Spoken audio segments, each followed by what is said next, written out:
জ্যোতিষ পণ্ডিত চ্যানেলে সকলকে স্বাগতম। আশা করি তোমরা সকলে ভালো আছো। আজকে আমরা আলোচনা করব নবম শ্রেণীর নতুন শিক্ষা কারিকুলাম চ্যাপ্টার 4.3.4 নিয়ে, page number 56। Read the following note and then in the pairs or groups explain how the author's feelings and emotion are hidden in the text through words। অর্থাৎ জোড়ায় বা দলে নিচের নোটটি পড়ো এবং কিভাবে লেখকের অনুভূতি বা আবেগগুলো শব্দের মাধ্যমে টেক্সটে লুকিয়ে আছে তা দলে বা জোড়ায় ব্যাখ্যা করো। Finally share your findings in the class. অবশ্যই তোমার পাওয়া তথ্যগুলো ক্লাসের সাথে শেয়ার করো। How the authors use the tones are reflected in the text. অর্থাৎ লেখকের অনুভূতি বা আবেগ বা স্বর কিভাবে এই লেখায় প্রতিফলিত হয়েছে তা বর্ণনা করতে হবে। The author's attitude and feelings towards Mr. Collins are characterized by a mixture of irony, criticism, and perhaps a touch of amusement.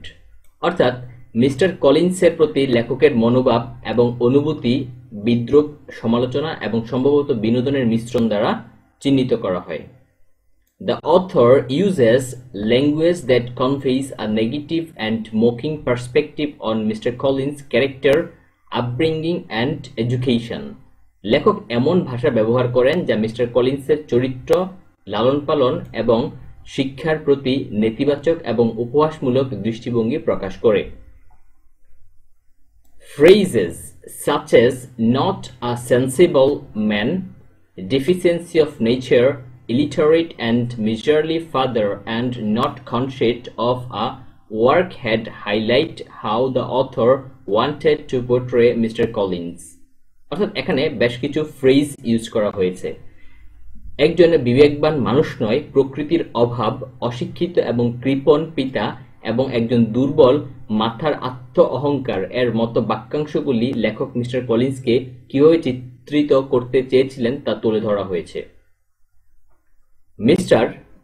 portrayal of Mr. Collins' humanity is initially counteracted by self-conceit, and his association with Lady Catherine de Bourgh is shown with irony. Mr. Collins'ের নম্রতার চিত্রটি প্রাথমিকভাবে আত্ম অহংকার দ্বারা প্রতিফলিত বা প্রতিহত করা হয়েছে এবং লেডি ক্যাথরিন ডি বার্গের সাথে তার সম্পর্কের বিদ্রূপের সাথে দেখানো হয়েছে।